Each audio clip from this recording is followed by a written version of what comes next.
Hello students, I am Akshay Deshpande and welcome to CT Sankalp. Today we will be going with another chapter from your second year academics, that is strategies for enhancement in the food production. Okay, so now this is again a small chapter from your second year syllabus for the biology, and generally what we see is that the number of questions in the case of this chapter we see around one or two questions. Generally we see in the case of NEET around one or two questions are generally observed. Okay, but whereas in the case of your CET examination, generally around one question can be observed in the CET examination. One question for your CET and around two questions for your NEET examinations. This is what we can say over here. From the whole chapter, ಈ ಚಾಪ್ಟರ್ನಲ್ಲಿ ನಮಗೆ most important ಯಾವುದು, ಭಾಳ ನೀವು important ಮತ್ತು focus ಮಾಡ್ತಕ್ಕದ್ದು ಯಾವುದು ಅಂತಂದರೆ plant breeding. Okay, plant ಬ್ರೀಡಿಂಗ್ನ ನೀವು ಏನು ಮಾಡಬೇಕು, ಸ್ವಲ್ಪ ಭಾಳ ಫೋಕಸ್ ಮಾಡಬೇಕು. Okay, major questions generally they will ask you about the plant diseases. Okay, and also the resistance, disease resistance breed ಕೇಳ್ತಾರೆ. And even they will ask you about the pest resistant plant breeds ಕೇಳ್ತಾರೆ. And plant breeding methodology ಹೆಂಗಿದೆ, tissue culture ಹೆಂಗಿದೆ, single cell protein. Okay, so SCP ಇವೆಲ್ಲ ನಿಮಗೆ ಭಾಳ focus ಮಾಡಿ and that is the major part of the whole chapter. Okay, ಅದನ್ನೇ ಭಾಳ major ಇದೆ. ಆ್ಯನಿಮಲ್ ಹಸ್ಬೆಂಡ್ರಿ ಸ್ವಲ್ಪ ಕಡಿಮೆನೇ ಇದೆ ಅಂತ ಹೇಳ್ಬೋದು ನಾವು. ಓಕೆ, ಆ್ಯನಿಮಲ್ ಹಸ್ಬೆಂಡ್ರಿ ಬಗ್ಗೆ ನಾವು ಇಂಪಾರ್ಟೆಂಟ್ ಸ್ಪೀಷೀಸು, ಇಂಪಾರ್ಟೆಂಟ್ ಬ್ರೀಡ್ಸ್ ಅಂತ ಏನೂ ನೇಮ್ ಕೊಟ್ಟಿಲ್ಲ. ಓಕೆ, ಬಟ್ ಹವರ್ ಪ್ಲ್ಯಾಂಟ್ ಬ್ರೀಡಿಂಗ್ನಲ್ಲಿ ನಮಗೆ ಇಂಪಾರ್ಟೆಂಟ್ ಪ್ಲ್ಯಾಂಟ್ ಬ್ರೀಡ್ಸು ಎಲ್ಲ ಬರುತ್ತೆ. Okay, so we have to remember all those important plant breeds, right? So with this particular part, let us begin our discussion on this particular chapter with the important questions. The first question: the agricultural practice of raising and breeding the livestock is animal culture, animal husbandry, plant breeding, and one more we are having is the tissue culture. So we know the practice of raising the animal and breeding the livestock ಅಂದರೆ animals ಅಂತ ಹೇಳ್ತೀವಿ ನಾವು, ಹೌದಾ? ಡೊಮೆಸ್ಟಿಕೇಟ್ ಸಾಕು ಪ್ರಾಣಿಗಳನ್ನು ನಾವು ನಮ್ಮ ಕೆಲಸಕ್ಕೋಸ್ಕರ, ನಮ್ಮ ಬೆನಿಫಿಟ್ಟಿಗೋಸ್ಕರ ಬೆಳೆಸೋದಕ್ಕೆ ಮತ್ತು ಅದನ್ನು ಬ್ರೀಡ್ ಮಾಡೋದಕ್ಕೆ ನಾವೇನಂತ ಕರಿತೀವಿ, ಅನಿಮಲ್ ಹಸ್ಬೆಂಡ್ರಿ ಅಂತ ನಾವು ಇದಕ್ಕೆ ಹೇಳ್ತೀವಿ, ರೈಟ್? ಹಾಂ. Now, China and India has more than -% of livestock. Okay, so ಈಗ ನಾವು ಇಡೀ ಆಲ್ಮೋಸ್ಟ್ ಏನಾದರೂ ನಾವು ಪಾಪ್ಯುಲೇಷನ್ ವೈಸ್ ನೋಡಿದ್ವಿ ಅಂತಂದರೆ China and India is the highly populated country, and we say that around 70% of the life stock is mainly from these two countries. So ಹಾಗಾಗಿ answer ಇದೆ ನಮಗೆ 70 is our answer over here, right? So India ಮತ್ತು ಚೈನಾದಿಂದ ಎಷ್ಟು ಬರ್ತದೆ ನಮಗೆ, 70% animals ಮತ್ತು ಇರೋವಂಥ life stock ಎಲ್ಲ ನಮಗೆ ಎಲ್ಲಿಂದ ಬರುತ್ತೆ, ಇಂಡಿಯಾ ಮತ್ತು ಚೈನಾಯಿಂದ ಬರುತ್ತೆ ಅಂತ ಹೇಳ್ತಾರೆ. But however the problem is we see that only 25% production ಇದೆ ಅಂತ ಹೇಳ್ತಾರೆ. Okay, so around 25% of productivity ಲೈಫ್ ಸ್ಟಾಕಿಂದ ಎಷ್ಟಿದೆ ನಮಗೆ, ಕಂಟ್ರಿ ಆಗಿರೋಂಥ ಇಂಡಿಯಾ ಮತ್ತು ಚೈನಾಯಿಂದ ಇದೆ ಅಂತ ಹೇಳ್ತೀವಿ ನಾವು. ಸೊ ಇಟ್ ಮೀನ್ಸ್ ದ್ಯಾಟ್ ಇರೋದು 70% ಎನಿಮಲ್ಸ್ ಇದ್ದಾವೆ ನಮ್ಮ ದೇಶದಲ್ಲಿ ಅಂತ ಚೈನಾ ಎರಡು ಹಿಡ್ಕೊಂಡು, ಆದರೆ ಪ್ರೊಡಕ್ಟಿವಿಟಿ ರೇಟ್ ನೋಡೋದು ಎಷ್ಟಿದೆ ನಮಗೆ, ಇಟ್ ಈಸ್ ಓನ್ಲಿ ಅರೌಂಡ್ 25% ಅಂತ ಹೇಳ್ತೀವಿ ನಾವು, ಹೌದಾ? ಸೊ ಹಾಗಾಗಿ we can say that the productivity rate is very less ಅಂತ ನಾವು ಹೇಳಬಹುದು. We remember this particular point, ಇದನ್ನು ಕೂಡ ಕೇಳ್ಬೋದು. Now, catching of fish and shellfish and crustaceans is a part of fisheries, poultry, animal breeding, all of the above. It is mainly part of animal husbandry ಅಂತ ಹೇಳ್ತಾರೆ, right? So answer is mainly the fisheries. Okay, animal ಹಸ್ಬೆಂಡ್ರಿಲಿ ನಮ್ಗೆ ಏನು ಬರ್ತದೆ, ಫಿಶ್ರೀಸ್ ಕೂಡ ಬರುತ್ತೆ, poultry ಕೂಡ ಬರುತ್ತೆ. ಓಕೆ, ಸೊ ಮೇನ್ಲಿ ನಾವೇನು ಮಾಡ್ತೀವಿ, ರೇಸಿಂಗು, ಬ್ರೀಡ್ ಎಲ್ಲ ಮಾಡ್ಕೋತೀವಿ ಲೈಫ್ ಸ್ಟಾಕದು. Apart from that an extended part of your animal ಹಸ್ಬೆಂಡ್ರಿಗಳು ಏನು ಬರ್ತದೆ ನಮಗೆ, we are also getting poultry, we are also getting fisheries, and also we get dairy and all. Okay, dairy apiculture, bee culture ಇವೆಲ್ಲ ಏನಿದೆ ನಮಗೆ ಬೇರೆ ಬೇರೆ part ಇದೆ. But general in animal husbandry we study about dairy management as the main part. Okay, so dairy management ಮತ್ತು ಆಮೇಲೆ poultry management R the two important parts of the what we can say economic system of our country ಅಂತ ಹೇಳ್ಬೋದು ನಾವು, right? ಆದರೆ ಅದ್ರ ಜೊತೆಗೇ ನಮ್ಮ ದೇಶದಲ್ಲಿ ಇನ್ನೊಂದು ಯಾವ್ದು ಬರುತ್ತೆ ನಮಗೆ, even we get fisheries as one more part also. Now let us move on to the next question. High yielding of milk by the cattle is possible with breeds, disease resistance capacity, climatic conditions of that area ಅಂತ ಹೇಳ್ತಾರೆ. So ನಾವೇನಾದರೂ milk yielding capacity ನೋಡಿದ್ವಿ ಅಂತಂದರೆ, high yield ಕೊಡೋವಂಥ ಮಿಲ್ಕ್ನ cattle breeds ಕ್ಯಾಟಲ್ಸ್ನ ನೋಡಿದ್ವಿ ಅಂತಂದರೆ there are many reasons for that. Okay, the first important reason is the type of breed ಅಂತ ಹೇಳ್ತಾರೆ. ಓಕೆ, ಸೊ ಯಾವ ಥರದ್ದು ಬ್ರೀಡ್ ಇರುತ್ತೆ ಅದ್ರ ಮೇಲೆ ಏನಾಗುತ್ತೆ, ನಮಗೆ ಮಿಲ್ಕ್ ಈಲ್ಡಿಂಗ್ ಕೆಪಾಸಿಟಿ ಆಗುತ್ತೆ. ಓಕೆ, ಸೊ ಹಾಗಾಗಿ selection of the good breeds with high yielding potential is very much important. Not only ಒಳ್ಳೆ ಬ್ರೀಡ್ ಅಷ್ಟೇ ಇರಬಾರ್ದು, ನಮಗೆ ಇನ್ನೊಂದೇನಿರಬೇಕು, we should also have disease resistance capacity in those type of breeds. Okay, and breeds ಯಾವ್ಯಾವ ಏರಿಯಾದಲ್ಲಿ ಇರ್ತದೆ, okay, ಯಾವ್ಯಾವ climatic conditions geographical ಏರಿಯಾದಲ್ಲಿ ಇರ್ತದೆ, ಅಲ್ಲಿ ಏರಿಯಾ ತಕ್ಕಂಗೆ ಏನಾಗುತ್ತೆ ಅದ್ರ ಫಿಸಿಯಾಲಜಿ ಚೇಂಜ್ ಆಗುತ್ತೆ. ಹಾಗಾಗಿ even yielding capacity, milk yielding capacity also changes and varies according to the area where this particular animal is living, right? So ಹಾಗಾಗಿ we can say that different type of breeds and disease resistance capacity in the breeds and also the climatic conditions of the area. ಹಾಗಾಗಿ all of the above will be our right answer for this. Now, moving on. The feeding of cattle should be based on, okay, so ಈಗ next part ನಾವೇನು ನೋಡ್ತಾ ಇದ್ದೀವಿ, dairy ಮ್ಯಾನೇಜ್ಮೆಂಟಲ್ಲಿ ನಾವು ಕ್ಯಾಟಲ್ಸಿಗೆ ಹೇಗೆ feed ಮಾಡಬೇಕು ಅಂತ ನೋಡ್ತಾ ಇದ್ದೀವಿ, ಹೌದಾ? ಸೊ ಕ್ಯಾಟಲ್ಸಿಗೆ ನಾವು ಹೇಗೆ ಫೀಡ್ ಮಾಡಬೇಕು, ಜನರಲಿ ಇಟ್ ಈಸ್ ಸೈಂಟಿಫಿಕ್ ಅಂತ ಹೇಳ್ತೀವಿ.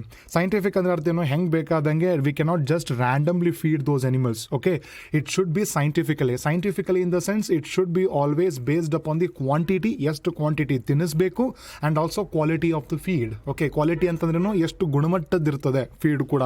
Okay, so all of these things actually matter over here. So ಹಾಗಾಗಿ the given options are based on the quality of the breed ಅಂತ ಹೇಳ್ತಾರೆ. Okay, quality of the breed that is not true. Quantity of the breed ಅನ್ನೂ matter ಆಗಲ್ಲ.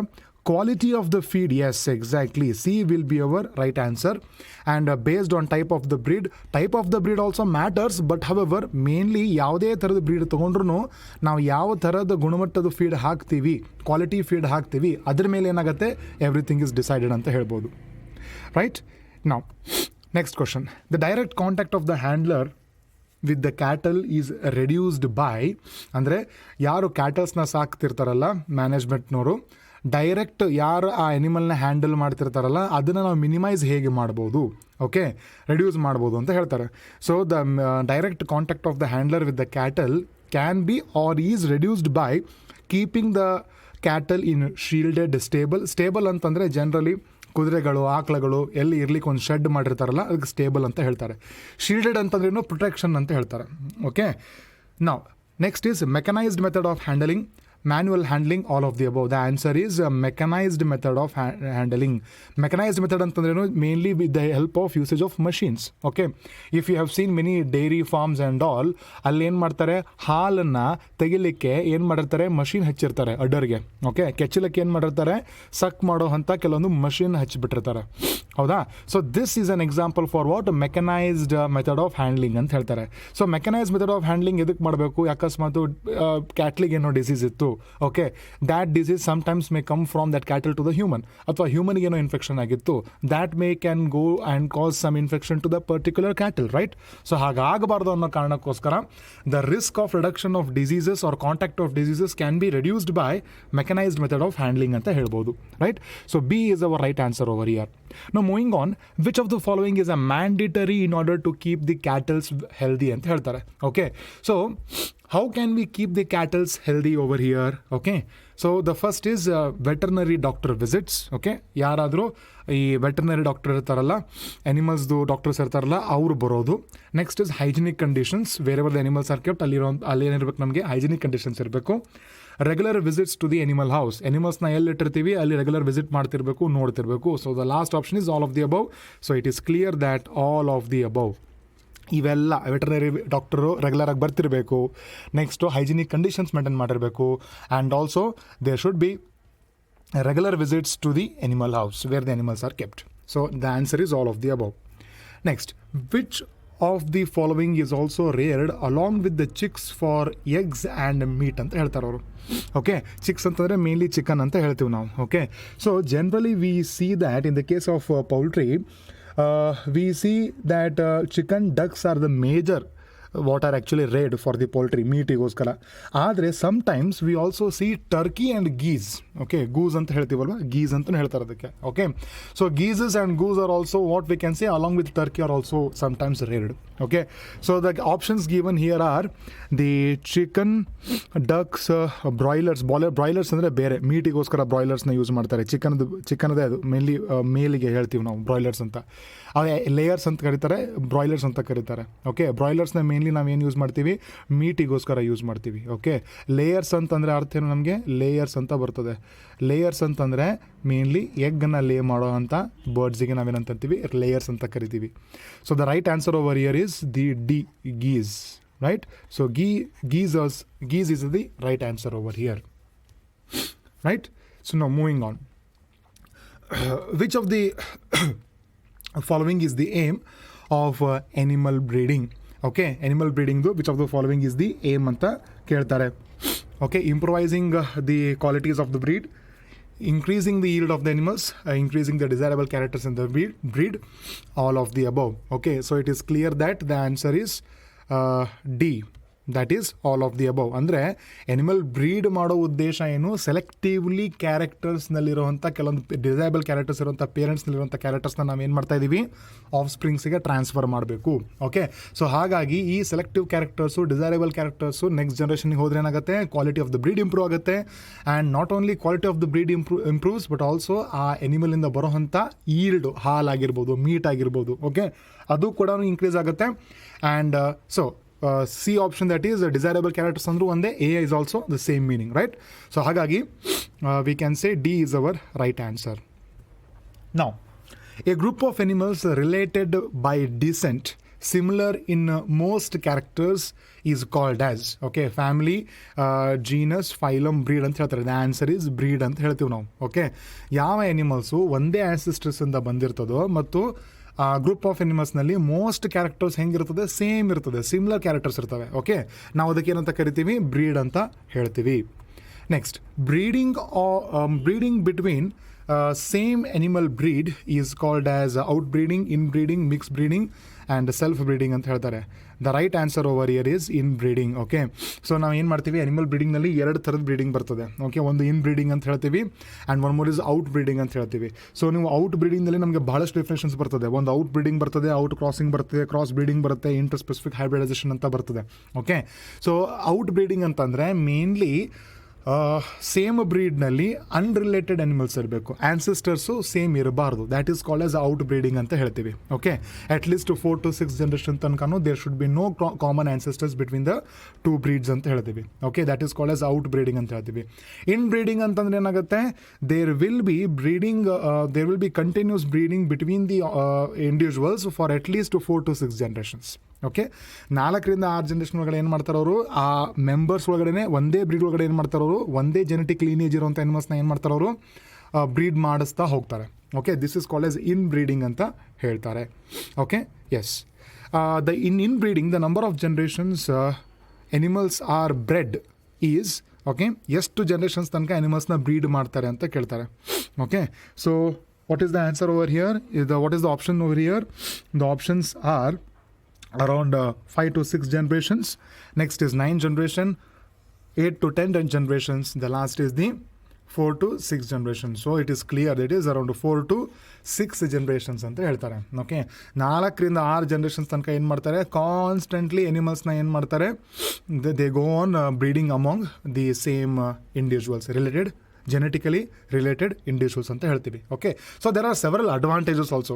ಏನಾಗುತ್ತೆ in the case of inbreeding ಮಾಡೋದ್ರಿಂದ, general ನಾವೇನು ಹೇಳ್ತೀವಿ, inbreeding generation to generation ಭಾಳ ಸಂಖ್ಯೆ ಆಯಿತು ಅಂತಂದರೆ, ಮೋರ್ ದ್ಯಾನ್ 6 to 7 ಜನರೇಷನ್ಸ್ ಆಯಿತು ಅಂತಂದರೆ, sometimes there will be inbreeding depression ಅಂತ ಹೇಳ್ತಾರೆ. Inbreeding depression is mainly reduction in the quality or reduction in the breed quality ಅಂತ ಹೇಳ್ತೀವಿ ನಾವು. ಓಕೆ, ಈಲ್ಡ್ ಕೂಡ ಕಡಿಮೆ ಆಗ್ಲಿಕ್ಕೆ ಶುರು ಆಗುತ್ತೆ. This is one problem with the inbreeding depression.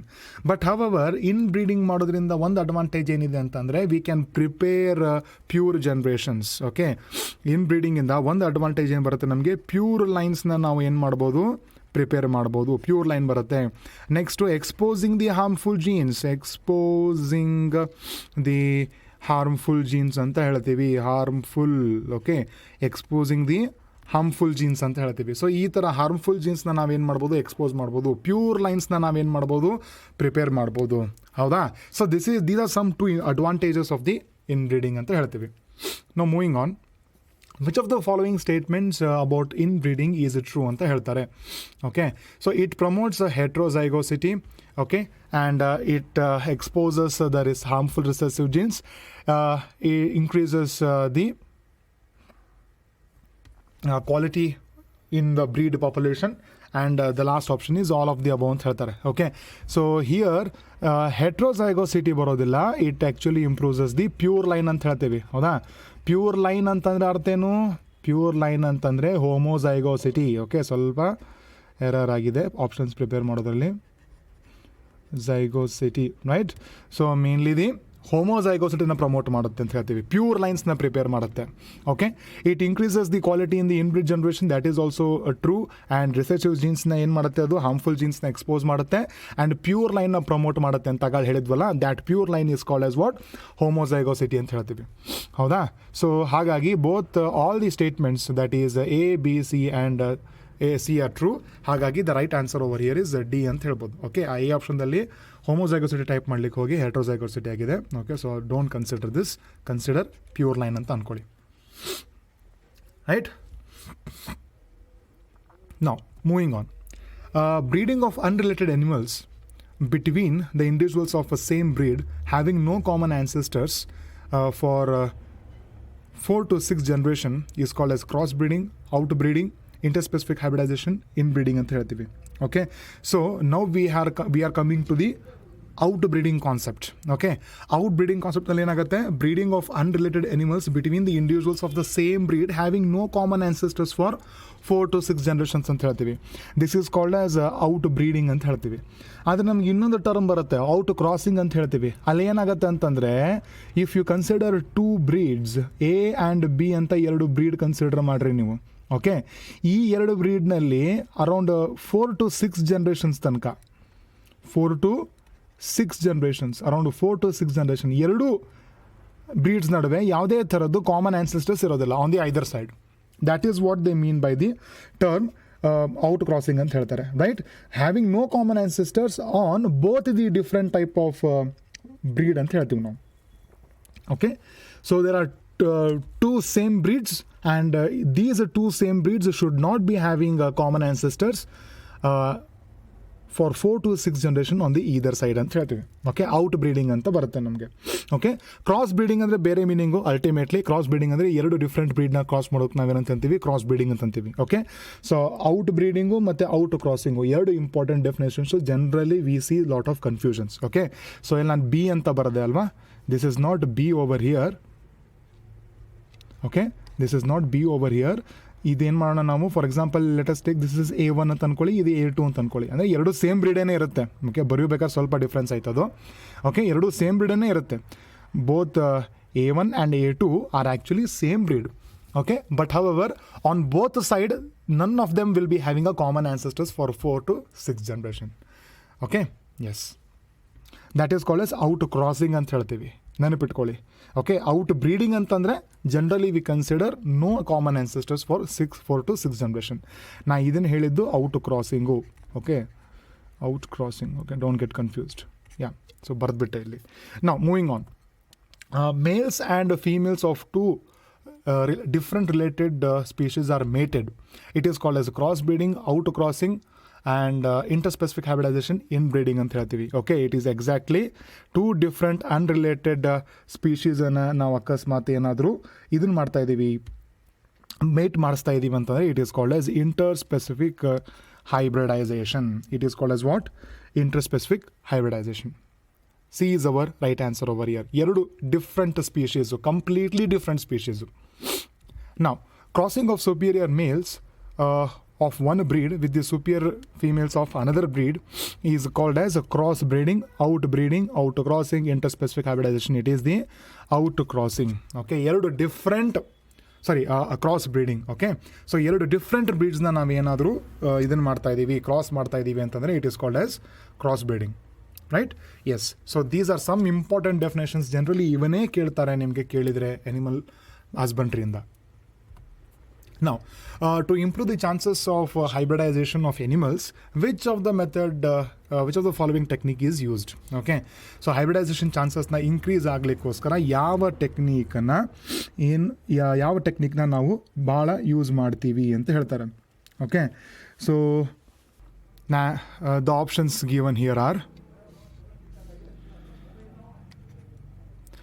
MOET, that is multiple ovulation and embryo transfer, artificial insemination, crossbreeding and inbreeding ಅಂತ ಹೇಳ್ತಾರೆ. The answer over here is MOET.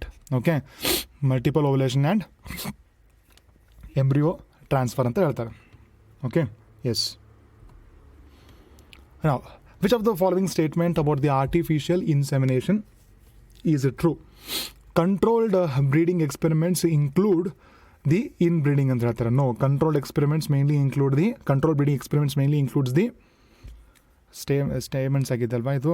Okay, here is a small error ನೋಡ್ಕೊಳ್ಳಿ. This is not statements, this is statements. Yeah, okay, sorry for that particular error. Yeah, so controlled breeding experiments mainly include the inbreeding ಅಂತಂತಾರೆ. No, okay, it mainly includes the artificial insemination, not the inbreeding. ಹಾಗಾಗಿ this statement is false. Artificial insemination has a high success of crossing. No, generally it is having low success of crossing.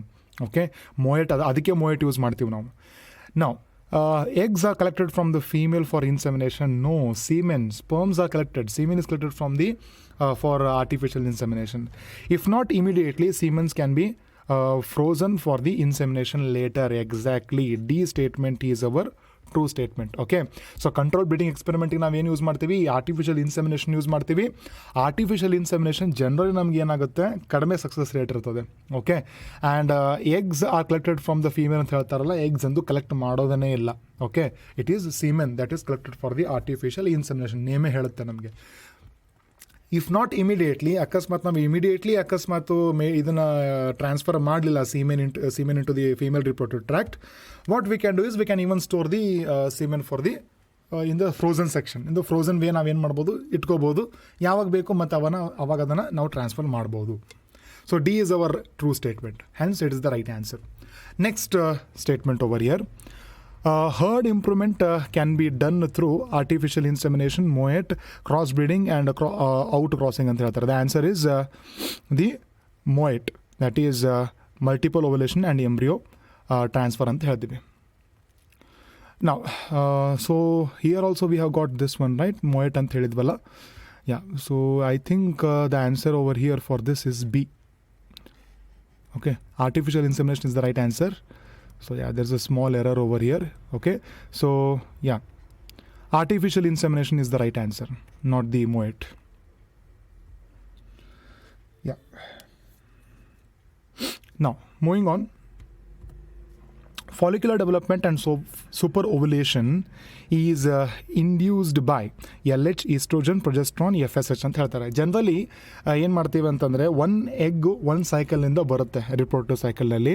So what we can do is we can induce the female to produce more number of eggs. Okay, 6 to 8 number of ಎಗ್ಸ್ನ ನಾವೇನು ಮಾಡ್ಬೋದು, produce ಮಾಡೋ ಹಂಗೆ ಮಾಡ್ಬೋದು. Okay, and generally we use FSH like hormones ಅಂತ ಹೇಳ್ತಾರೆ. Okay, so from the given options over here you can see the D option is the right answer over here, FSH ಅಂತ ಹೇಳ್ಬೋದು. ಓಕೆ, ಸೊ FSHನ ನಾವು administer ಮಾಡೋದ್ರಿಂದ ಏನಾಗುತ್ತೆ, the female can produce more than one egg, generally around 6 to 8 number of eggs ಅಂತ ಹೇಳ್ತೀವಿ. Now, the number of eggs that are produced through super ovulation is, as I told, it is 6 to 8. So hence the right answer over here is 6 to 8. Moving on, which of the following is not true ಅಂತ ಕೊಡ್ತಾರೆ.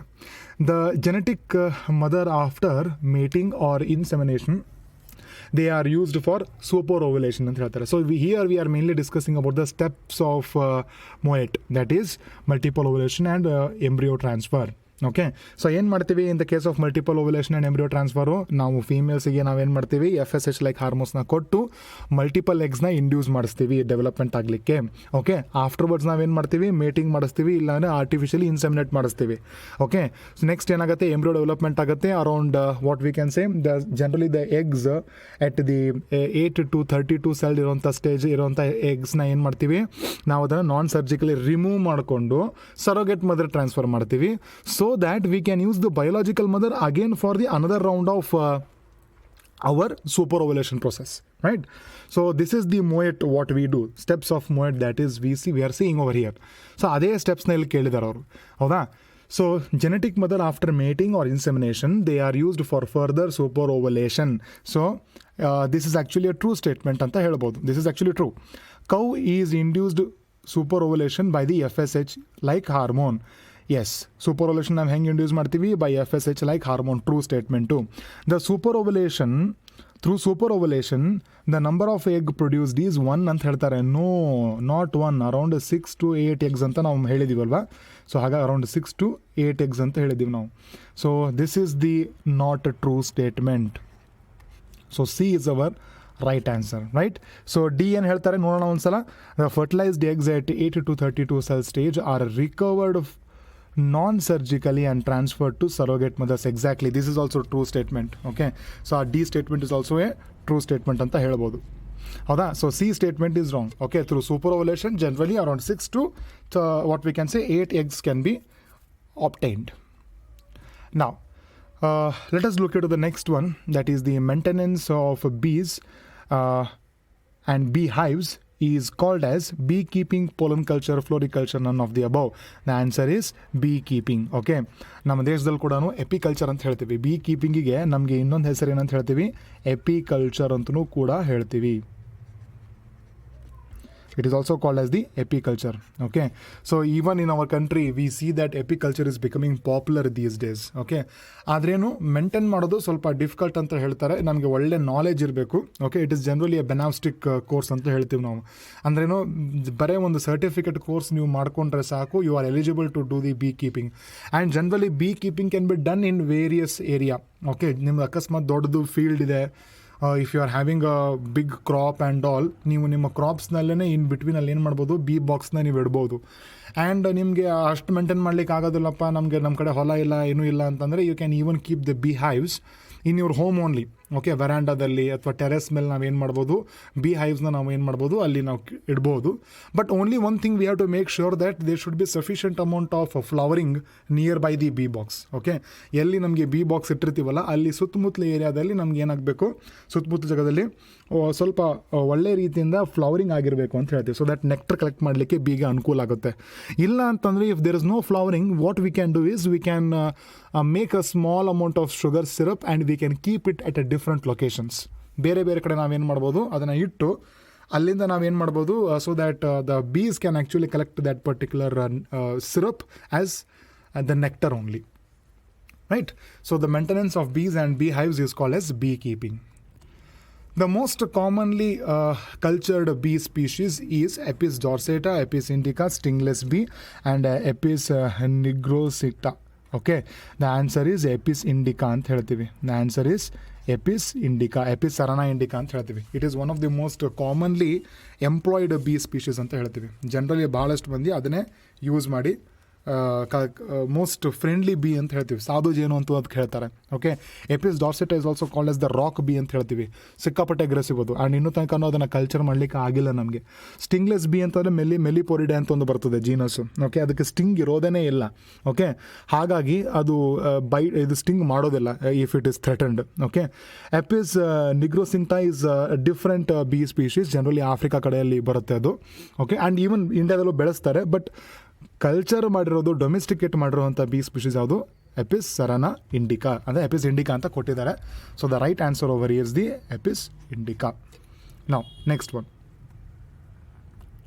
Which of the following bee product is used in cosmetics and polishing? Okay, the first is bee pollen, and next one we are having is the royal jelly, and next one we are having is the bee wax, and last is the honey. The answer is bee wax. Okay, ಪಾಲಿಶಿಂಗಿಗೆ, product ಪಾಲಿಶಿಂಗಿಗೋಸ್ಕರ ಮತ್ತು cosmetic ಇಂಡಸ್ಟ್ರಿಯಲ್ಲಿ as A ಒಂದು ರೀತಿಯಿಂದ ಅದು ಒಂದು consistency ಬರಲಿಕ್ಕೋಸ್ಕರ ಏನು ಮಾಡ್ತಾರೆ? ಕಾಸ್ಮೆಟಿಕ್ಸ್ನಲ್ಲಿ ವ್ಯಾಕ್ಸ್ನ ಯೂಸ್ ಮಾಡ್ತಾರೆ. ಆ್ಯಂಡ್ ವ್ಯಾಕ್ಸ್ ಅಲ್ಟಿಮೇಟ್ಲಿ ಎಲ್ಲಿಂದ ಬರುತ್ತೆ? ಬೀಸಿಂದನೇ ಬರುತ್ತೆ. ಓಕೆ, ಬೀ ಪೋಲನ್ನ ನೀವು ಕಲ್ತಿರ್ಬೋದು ಸೆಕೆಂಡ್ ಚಾಪ್ಟರ್ನಲ್ಲಿ. Okay, sexual reproduction flowering plants ಟಾಪಿಕ್ನಲ್ಲಿ ಕಲ್ತಿರ್ಬೇಕು ನೀವು. ಓಕೆ, ಬೀ ಪೋಲನ್ ಏನು ಮಾಡ್ತಾರೆ? ಜನರಲಿ ಕನ್ಸ್ಯೂಮ್ ಮಾಡ್ತಾರೆ ಆ್ಯಸ್ ಎ ಹೆಲ್ತ್ ಬೆನಿಫಿಟ್ ಅಂತ ಕನ್ಸಿಡರ್ ಮಾಡ್ತಾರೆ. ರಾಯಲ್ ಜೆಲ್ಲಿ ಅಂತ ಬರುತ್ತೆ. ರಾಯಲ್ ಜೆಲ್ಲಿ ಏನು ಮಾಡುತ್ತೆ? ಜನರಲಿ ಯಾವ ಬೀಸು ಕ್ವೀನ್ ಡೆವಲಪ್ಮೆಂಟ್ನಲ್ಲಿ ಇನ್ವಾಲ್ವ್ ಇರ್ತದೋ, ಓಕೆ, ಆ ಬೀಸ್ ಏನು ಮಾಡ್ತದೆ, ಒಂದು ಸ್ಪೆಷಲ್ ಸಬ್ಸ್ಟೆನ್ಸ್ ಪ್ರಿಪೇರ್ ಮಾಡುತ್ತೆ, ಕಾಲ್ಡ್ ಇಸ್ ರಾಯಲ್ ಜೆಲ್ಲಿ ಅಂತ ಹೇಳ್ತೀವಿ ನಾವು. Okay, it is a mixture of bee pollen and also the secretions of the hypopharynx ಅಂತ ಹೇಳ್ತಾರೆ. Okay, that is called as royal jelly ಅಂತ ಹೇಳ್ತೀವಿ ನಾವು. ನೀವು ಇದರಲ್ಲಿ ಕಲ್ತಿರಬೇಕು, you people might have studied this concept in the principles of inheritance and variation, right? Yeah, so the answer over here is the bee wax.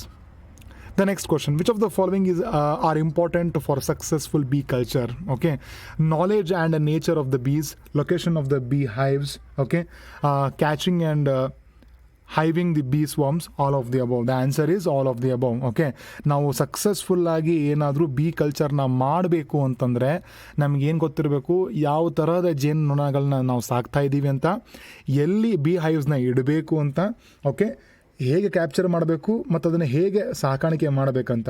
Okay, and also management of the bee hives during different seasons. ಇದಷ್ಟೇ ಅಲ್ಲದೆ ನಮಗೇನು ಗೊತ್ತಿರಬೇಕು, ಹೇಗೆ management ಮಾಡಬೇಕು. Okay, different ಸೀಸನ್ಸ್ನಲ್ಲಿ ನಾನು ಹೇಳಿದ್ನಲ್ಲ, ಕೆಲವೊಮ್ಮೆ flowering season ಇರುತ್ತೆ, ಪ್ರಾಬ್ಲಮ್ ಇರೋದಿಲ್ಲ, ಬೀಸ್ ಆರಾಮಾಗಿ ಹೋಗಿ ನೆಕ್ಟರ್ನ ತೊಗೊಂಡು ಬಂದು ಹನಿ ಮಾಡಿಬಿಡುತ್ತದೆ. ಆದರೆ ಯಾವಾಗ ಫ್ಲವರಿಂಗ್ ಸೀಸನ್ ಇರೋಂಗಿಲ್ಲ, ಆವಾಗ ನಾವೇನು ಮಾಡಬೇಕು, we have to provide the artificial food in the form of sugar syrup. ಅಷ್ಟಲ್ಲದೆ last point what we have to also remember is handling and collection of the bee and the bee wax. Okay, ನಾವೇನು ಮಾಡಬೇಕು, ನಮಗೆ product ಬರ್ತದಲ್ಲ, harvest ಹೇಗೆ ಮಾಡಬೇಕು, ಹನಿನ ಹೇಗೆ harvest ಮಾಡಬೇಕು ಅನ್ನೋದು ನಮಗೆ ಒಳ್ಳೆ ನಾಲೆಡ್ಜ್ ಇರಬೇಕು, right? So this is mainly about the beekeeping management we have to identify, remember it. Now, in the coastal states of India, the main employment is beekeeping, fisheries, animal husbandry and agriculture. The answer is fisheries. ಹೌದಾ? Coastal ರೀಜನ್ನಲ್ಲಿ main employment ಏನಿರ್ತದೆ ನಮಗೆ, it is the fisheries only. Which of the following is a marine fish ಅಂತ ಕೊಟ್ಟಿದ್ದಾರೆ. Rohu, catla, common carp and one more we are having is the hilsa ಅಂತ ಕೊಟ್ಟಿದ್ದಾರೆ. ಹೌದಾ? The answer is hilsa. Hilsa ಆಗಿರ್ಬೋದು, ಮ್ಯಾಕ್ರಲ್ ಆಗಿರ್ಬೋದು, ಆ್ಯಂಡ್ ಯುವರ್ ಇನ್ನೊಂದು ಸಾರ್ಡಿನ್ಸ್ ಅಂತ ಬರ್ತದೆ, ಪಾಂಫ್ರೆಟ್ ಅಂತ ಬರ್ತದೆ. These are all examples for the marine fish. Rohu, catla, common carp ಇವೆಲ್ಲ ಇದಕ್ಕೆ ಉದಾಹರಣೆ ಆಗುತ್ತೆ. ಇದು ಕಾಮನ್ ಫ್ರೆಶ್ ವಾಟರ್ ಫಿಶ್ಗೆ ಉದಾಹರಣೆ ಆಗುತ್ತೆ. So the next question that is only which of the following is a fresh water fish ಅಂತ ಕೇಳಿದ್ದಾರೆ. Hilsa, rohu, sardines, mackerel. The answer is rohu. Okay, ನಮಗೆ ಕಟ್ಲಾ ಆಗಿರ್ಬೋದು, ಕಾಮನ್ ಕಾರ್ಪ್ ಆಗಿರ್ಬೋದು, ರೋಹು ಆಗಿರ್ಬೋದು, they are examples for the fresh water fishes. Now moving on. Plants that are better suited for cultivation, giving better yields and more disease resistance can be developed through plant crossing, plant breeding, plant culture, natural selection. Okay, ಅಂದರೆ ಯಾವ plants ಕಲ್ಟಿವೇಷನ್ಗೋಸ್ಕರ better suit ಆಗಿರುತ್ತೋ, ಒಳ್ಳೆ yield ಕೊಡುತ್ತೋ ಮತ್ತು disease resistance property ತೋರಿಸ್ತದೋ ಅದನ್ನು ಹೇಗೆ develop ಮಾಡ್ಬೋದು ಅಂತ ಕೇಳಿದ್ದಾರೆ. The answer is plant breeding ಮುಖಾಂತರ. So we can develop some good varieties of plants through the plant breeding. Plant crossing ಅಂದರೆ ಬೇರೆ ಆಗುತ್ತೆ, ನ್ಯಾಚುರಲ್ ಕ್ರಾಸಿಂಗ್ ಮೆಥಡ್ಸ್ ಏನು ಹೇಳ್ತೀವಲ್ಲ, ಹಾಂ. ಸೊ ಪ್ಲ್ಯಾಂಟ್ ಬ್ರೀಡಿಂಗ್ ಅಂದರೆ ಏನಾಗುತ್ತೆ, these are all more technical programs. Plant culture ಅಂತಂದರೆ ಮೇನ್ಲಿ ಟಿಶ್ಯೂ ಕಲ್ಚರ್ ಅಂತ ಹೇಳ್ಬೋದು. ನ್ಯಾಚುರಲ್ ಸೆಲೆಕ್ಷನ್ ಅಂತಂದರೆ ಎವಲ್ಯೂಷನಲ್ಲಿ ಕಲಿತೀವಲ್ಲ, natural selection, that is the natural way. Okay, natural pollination ಮುಖಾಂತರ ಡಿಫ್ರೆಂಟ್ ವೆರೈಟಿ ಬ್ರೀಡ್ಸ್ ಬರ್ತಾವಲ್ಲ, that is mainly through natural selection ಅಂತ ಹೇಳ್ಬೋದು. Okay, so here the more appropriate answer over here is the plant breeding. The next question, the percentage of GDP that agriculture contributes is around 30%, 35%, 40%, 33%. The answer is 33%. ನಮಗೆ ಅಗ್ರಿಕಲ್ಚರಿಂದ ಬರೋದು, okay, ಎಷ್ಟು ಬರುತ್ತೆ country GDP? Around 33% gross domestic product ಅಂತ ಹೇಳ್ತೀವಿ GDP ಅಂದರೆ. Okay, it is 33% ಅಂತ ಹೇಳ್ತೀವಿ. And interestingly ಅಗ್ರಿಕಲ್ಚರಿಂದ ಎಷ್ಟು ಮಂದಿ ಎಂಪ್ಲಾಯ್ಡ್ ಇದ್ದಾರೆ ನಮಗೆ? Around 62% of the India's population. Okay, ನಮ್ಮ ದೇಶದ 62% ಜನಸಂಖ್ಯೆ ಏನಿದೆ ಅಲ್ವಾ, ಅವರು ಮೇನ್ಲಿ ಅಗ್ರಿಕಲ್ಚರಿಂದನೇ ತಮ್ಮ ಹೊಟ್ಟೆ ತುಂಬ್ಕೋತಾರೆ. It is the main employment for them. Remember this point. The entire collection of plants having all the diverse alleles for gene in a crop is called as germplasm collection, somatic hybridization, somaplasm collection, seed bank ಅಂತ ಹೇಳ್ತಾರೆ. The answer is germplasm collection ಅಂತ ಹೇಳ್ತೀವಿ. So generally in the case of tissue culture, generally not tissue culture, in the case of plant breeding programs ಏನು ಮಾಡ್ತೀವಿ ಅಂತಂದರೆ, ನಮಗೆ ಏನೇನು different type of variability ಬೇಕಲ್ವಾ ಪ್ಲ್ಯಾಂಟ್ಸು, ನ್ಯಾಚುರಲ್ ವೇರಿಯಬಿಲಿಟಿ ಇರೋವಂಥದ್ದು, natural wild plants ಇರ್ತದಲ್ಲ, ಅದ್ರದ್ದೆಲ್ಲ ಡಿಸೈರೇಬಲ್ ಕ್ಯಾರೆಕ್ಟರ್ಸ್ ಇರೋದನ್ನು ನಾವೇನು ಮಾಡ್ತೀವಿ, ಕಲೆಕ್ಷನ್ ಮಾಡ್ಕೊಂಡು ಇಟ್ಕೋತೀವಿ. This entire collection of all the diverse alleles for the genes in a given crop we consider this as what? Germplasm collection. Okay, so ನಮಗಿದು we are now looking into the different programs of plant breeding. Okay, plant breeding ಇದು important steps ನೋಡ್ತಾ ಇದೀವಿ. Okay, so we all remember the steps, right? The first step is collection of variability, evaluation of selection of parents, and cross hybridization among the selected parents, selection and testing of the superior recombinants, and testing and release and commercialization of new cultivars. Okay, ಇವೆಲ್ಲ important 5 steps. Okay, ಇದನ್ನು ಕಲ್ತಿದ್ದೀರಾ ನೀವು, remember this. Okay, so next question is, which of the following step is the time consuming in the plant breeding programs? Collection of variability, evaluation and selection of parents, cross hybridization among the selected parents, selection and testing of the superior recombinants. Okay, generally out of all the 5 steps, ಇನ್ನೊಂದು step ಬಿಟ್ಟಿವಿ ನಾವು, that is testing, release and commercialization of new variants. ಅದು 5ನೇ step ಬರುತ್ತೆ, ಅದನ್ನು ಹೇಳಿಲ್ಲ ಇಲ್ಲಿ. Okay, generally of all the steps we see that the cross hybridization and selected parents ಏನಿದೆ among the selected parents ಅಂತ ಇರ್ತದಲ್ಲ, ಇದು ಮೋಸ್ಟ್ ಟೈಮ್ ಕನ್ಸ್ಯೂಮಿಂಗ್ ಅಂತ ಹೇಳ್ತಾರೆ. ಯಾಕೆ ಅಂತಂದರೆ ನಾವೇನು ಮಾಡ್ತೀವಿ, ವೇರಿಯಬಿಲಿಟಿನ ಕಲೆಕ್ಷನ್ ಮಾಡ್ಕೋತೀವಿ. ಕಲೆಕ್ಟ್ ಮಾಡಿರೋವಂಥ ವೇರಿಯಬಲ್ ಪ್ಲಾಂಟ್ಸ್ ಇರ್ತಾವಲ್ಲ, ಕ್ಯಾರೆಕ್ಟರ್ಸ್ ಇರೋವಂಥ ಪ್ಲಾಂಟ್ಸ್ ಇರ್ತಾವಲ್ಲ, ಅದನ್ನೇನು ಮಾಡ್ತೀವಿ, ಎವ್ಯಾಲ್ಯೂಯೇಟ್ ಮಾಡ್ತೀವಿ whether they are having the desired characters or not. Okay, so after we look into the plants with the desired characters, we finalise them. Okay, this finalisation is called as the selection ಅಂತ ಹೇಳ್ತೀವಿ ನಾವು. Selection ಮಾಡಾದ್ಮೇಲೆ ಏನು ಮಾಡ್ತೀವಿ, selected plants in between ನಾವೇನು ಮಾಡ್ತೀವಿ, cross hybridisation ಮಾಡಿಸ್ತೀವಿ. Okay, so ಈಗ ನಮಗೆ ಎ ಪ್ಲಾಂಟ್ ಇದೆ, ಬಿ ಪ್ಲಾಂಟ್ ಇದೆ. ಓಕೆ, ಎ ಪ್ಲಾಂಟದ್ದು ಯಾವುದೋ ಒಂದು ಕ್ಯಾರೆಕ್ಟರ್ ಇದೆ, ಬಿ ಪ್ಲಾಂಟದ್ದು ಯಾವುದೋ ಒಂದು ಕ್ಯಾರೆಕ್ಟರ್ ಇದೆ. ಕ್ರಾಸ್ ಮಾಡಿದರೆ ನಮ್ಗೆ ಏನಾಗುತ್ತೆ, ಒಂದು ಸಿ ಪ್ಲಾಂಟ್ ಬಂತಂತ ಅಂದ್ಕೊಳ್ಳಿ. ಹಂಗಾರೆ ನಮಗೇನು ಎ ಪ್ಲಾಂಟ್ನಲ್ಲಿರುವಂಥ ಡಿಸೈರ್ಡ್ ಕ್ಯಾರೆಕ್ಟರ್ಸು ಸಿಗೆ ಬರುತ್ತೆ, ಆ್ಯಂಡ್ ಬಿ ಪ್ಲಾಂಟ್ನಲ್ಲಿರುವಂಥ desired characters it will come into the C plant ಅಂತ ನಾವು ಅಂದ್ಕೊಳ್ತೀವಿ. But however this is not the what we can say major moment of the time. ಪ್ರತಿ ಸಲನೂ ಹೀಗೆ ಆಗಬೇಕು ಅಂತ ಯಾವುದೇ ಥರದ್ದು ರೂಲ್ ಇರೋದಿಲ್ಲ. ಓಕೆ, ಸಮ್ಟೈಮ್ಸ್ ಅನ್ಡಿಸೈರಬಲ್ ಕ್ಯಾರೆಕ್ಟರ್ಸ್ ಕೂಡ ಏನಾಗುತ್ತೆ, ಹೈಬ್ರಿಡ್ನಲ್ಲಿ ಬರ್ಬೋದು. Okay, yes. So in that particular case ಆ ಥರ ಇದ್ದಾಗ ನಮ್ಗೆ ಏನಾಗುತ್ತೆ, ಮತ್ತೆ ನಾವು ಈ ಎಕ್ಸ್ಪೆರಿಮೆಂಟ್ನ ರಿಪೀಟ್ ಮಾಡಬೇಕು, ಮತ್ತೆ ವೇರಿಯಬಿಲಿಟಿ ಚೆಕ್ ಮಾಡಬೇಕು, ಎವ್ಯಾಲ್ಯೂಯೇಷನ್ ಮಾಡಬೇಕು, ಮತ್ತು ಪೇರೆಂಟ್ಸ್ನ ಸೆಲೆಕ್ಟ್ ಮಾಡಬೇಕು.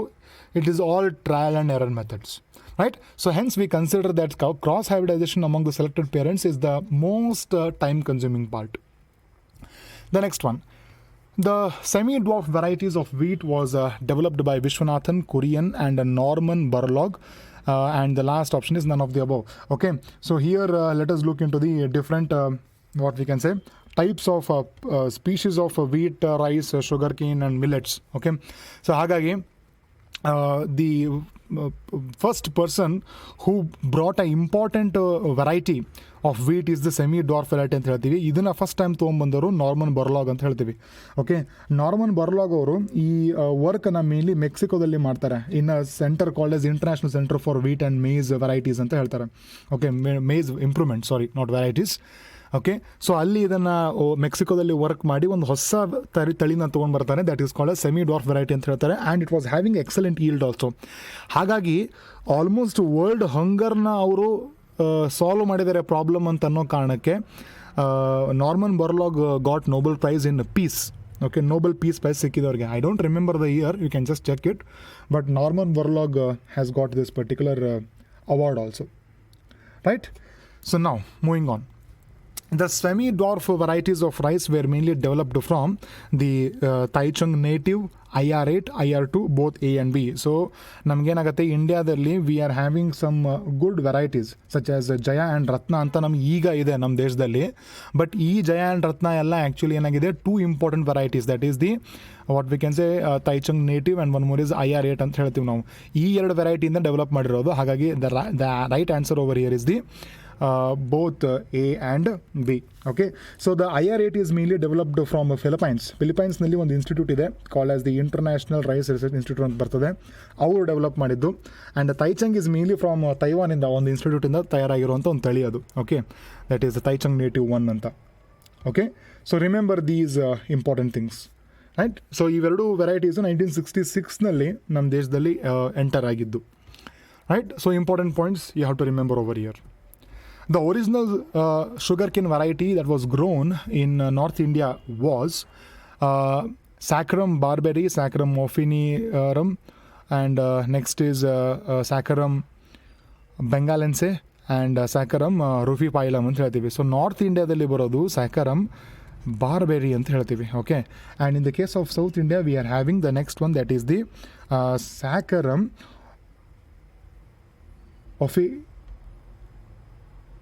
ಆಫಿಸಿನೇರಮ್ ಅಂತ ಹೇಳ್ತೀವಿ, officinarum, right.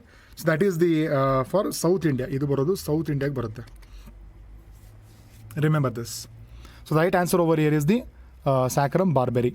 Remember this. And the next one. So let us look into the important what we can say disease resistant what we can say plants. So Prabhakanthi is actually a type of bindi. Okay, so Prabhakanthi is a variant of bindi species. So bindi ಅಂದ್ರೆ ಗೊತ್ತಲ್ವಾ, ಬದನೆಕಾಯಿ. That is not ಬದನೆಕಾಯಿ, so it is mainly lady's finger. Yeah, sorry for the error. So Prabhakanthi is resistant to TMV, yellow mosaic virus, bacterial blight, and white rust. The answer is yellow mosaic virus. Okay, so it is a kind of a bindi species which is resistant to yellow mosaic virus. Right, the next one, identify the mismatch. Okay, so here we are having some important varieties of crop, and also we have to identify the mismatch with its disease resistance. Pusa swarnim, okay, this is mainly a brassica crop which is resistant to white rust. And next one we are having is the Pusa shubhra, and it is resistant to black rot. And next one we are having is the Pusa komal, it is a stipe rust ಅಂತ ಹೇಳ್ತಾರೆ. ಪೂಸಾ ಸದಾಬಹಾರ್ ಅಂತ ಬರುತ್ತೆ, chilli ಮೊಸಾಕ್ virus ಅಂತ ಹೇಳ್ತೀವಿ, ಹೌದಾ. So you can see that ಇದೊಂದು table ಕೊಟ್ಟಿದ್ದಾರೆ, ಆ ಟೇಬಲ್ನಲ್ಲಿಂದ ಮಾಡಿರೋದು ಇದು.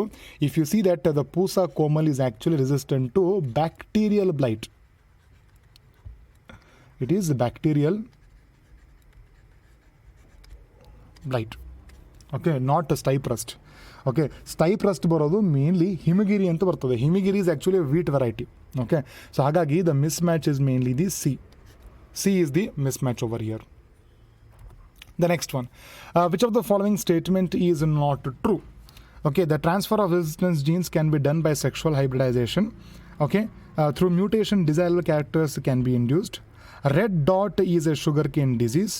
Rusts are caused by bacteria anta kodtare. Okay, so you can see that rusts are actually mainly caused by fungi. Okay, fungi mainly cause ಮಾಡುತ್ತೆ ನಮಗೆ ಯಾವುದು, rusts. Okay, so first fungi mainly causes the rusts. Okay, and you can see that bacteria mainly causes the rot diseases. Okay, and viruses mainly causes the mosaic ಅಂತ ಬರ್ತದೆ name. Okay, so ಅದ್ರ ಮೇಲೆ ನೀವು ಹೇಳ್ಬೋದು. So ಹಾಗಾಗಿ D is our wrong option over here. Okay, not A true option, right. So D is our not A true. Next, the cereal leaf beetle is a pest of sugarcane, wheat, tobacco, cotton. The answer is wheat. Okay, it is mainly a variety, it is mainly a pest of wheat only. Okay, yes, so they have mentioned some important pests also. We have to remember those pests also.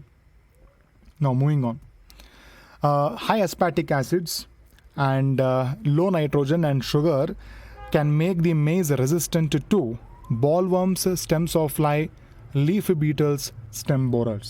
Okay, so the answer is we are having is the stem borers. So if you make the maize plant with high aspartic acid and low nitrogen ಹಾಕ್ಕೊಂಡ್ವಿ ಅಂತಂದರೆ ಮತ್ತು low sugar ಇತ್ತಂದರೆ it is resistant to what, stem borers ಅಂತ ಹೇಳ್ತೀವಿ.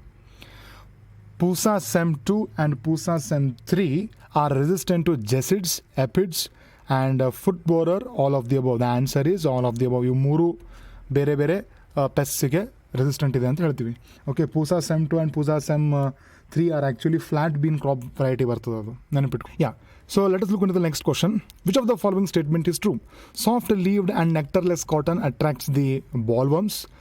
Solid stems lead to non-preference in the stems of fly. Hairy leaves bring resistant in wheat for jessids. Pusa swarni resistant to aphids ಅಂತ ಕೊಡ್ತಾರೆ. So ಯಾವುದು true ಇದೆ ಅಂತ ಕೇಳ್ತಾ ಇದ್ದಾರೆ ನಮಗೆ, ಹೌದಾ?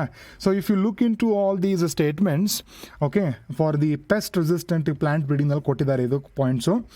ಸಿ, ಪೂಸಾಸ್ one is actually resistant to shoot and fruit borer, not for aphids. ಹಾಗಾಗಿ ನಮ್ಗೆ ಏನಾಗುತ್ತೆ, D is a wrong answer ಆಗುತ್ತೆ. Hairy leaves bring resistance to wheats in the jassids ಅಂತ ಕೊಟ್ಟಿದ್ದಾರೆ. Hairy leaves resistance for the wheat ಬರ್ತದೆ. Okay, sorry, not wheat ಬರೋದಲ್ಲ, ನಮಗೆ cotton ಬರ್ತದೆ. Cotton, not for weeds.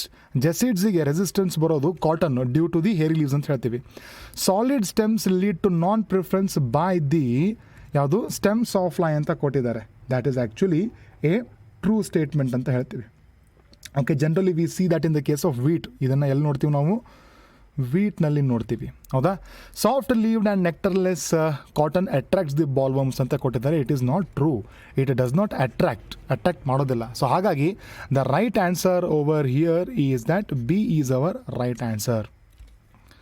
Moving on, the wheat variety that has more protein is Atlas 66 semi-doff wheat IR9 IR2 ಅಂತ ಹೇಳ್ತಾರೆ. The answer is Atlas 66 ಕೊಟ್ಟಿದ್ದಾರೆ, text ಬುಕ್ದಲ್ಲಿ ನೋಡ್ಕೊಳ್ಳಿ ಒಂದ್ಸಲ.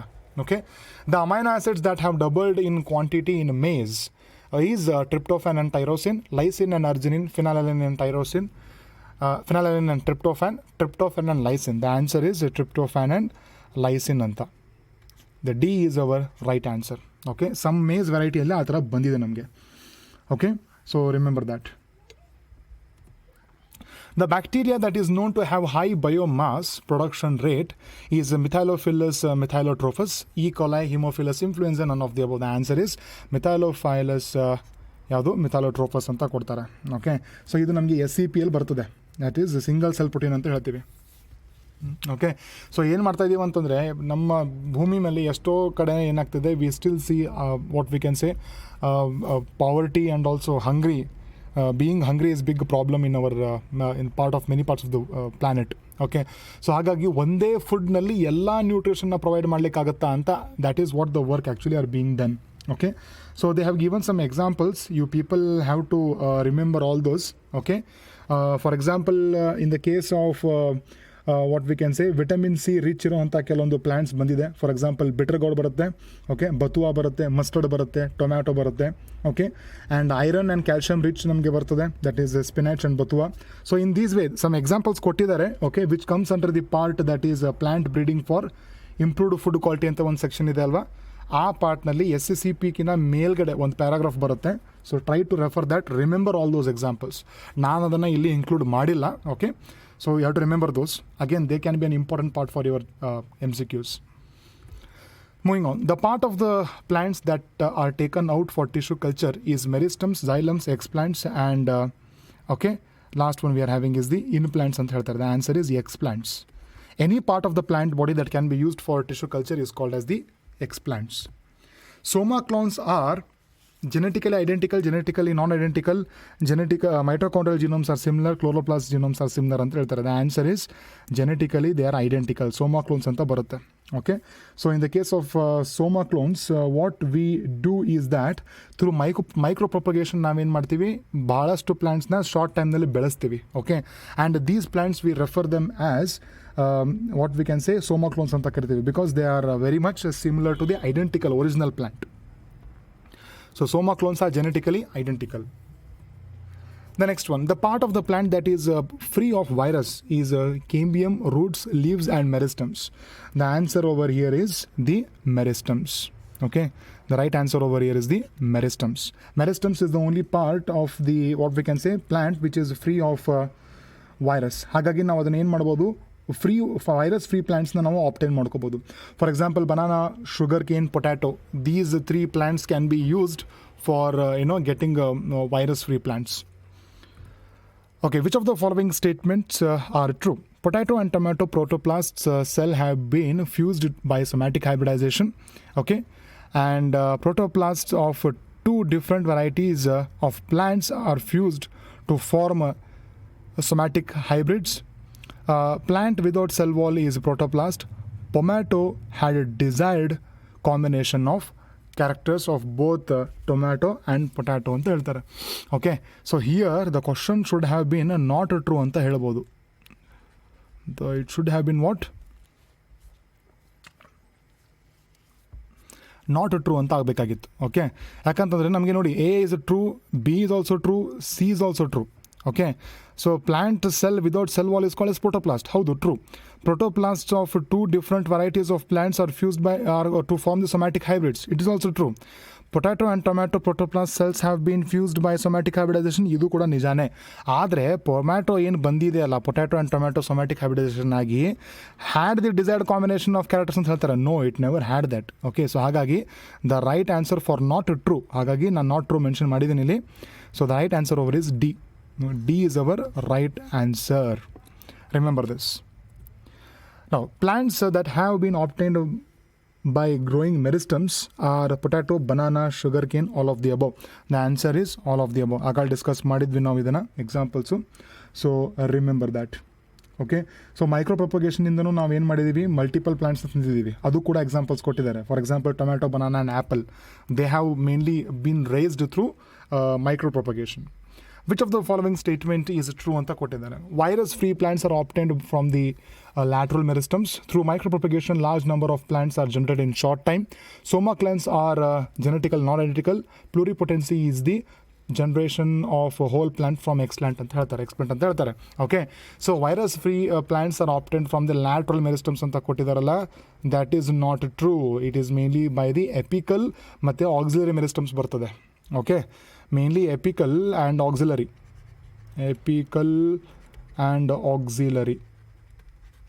Okay, ಅದರಿಂದ ಬರುತ್ತೆ ನಮಗೆ. Next micro propagation, large number of plants ಅಂತ ಕೊಟ್ಟಿದ್ದಾರೆ. Okay, in short time. Yes, exactly, it is true. B is actually true. Somaclones are genetically non identical. No, it is the actually identical ಇರುತ್ತೆ. Pluripotency is generation of whole plant from explant ಅಂತ ಹೇಳ್ತಾರೆ. No, it is through totipotency. Okay, it is through totipotency ಮುಖಾಂತರ ನಮಗೇನಾಗುತ್ತೆ, we can actually generate the whole plant from the explant, right? So these are some important questions, around 51 questions we have discussed from this particular chapter. Remember, plant breeding is the most important. You don't want to skip this. At least 1 or 2 question from your NEET examination, especially ನಿಮಗೆ breeds ಕೇಳ್ತಾರೆ, ನೆನಪಿಟ್ಕೊಳ್ಳೇಬೇಕು, chart ಮಾಡ್ಕೊಳ್ಳಿ. That is how you can remember this. Okay, so these were some of the important part we have discussed over here. So try to solve more and more questions. That is how you can remember them. Please make a chart of all the different type of breeds. ನೆನಪಿಟ್ಕೊಳ್ಳಿಕ್ಕೆ ಆಗೋದಿಲ್ಲ, but the best way is to make a table and go through them, revisit them every day, right? So we will meet in the next video. Allivargu, thank you.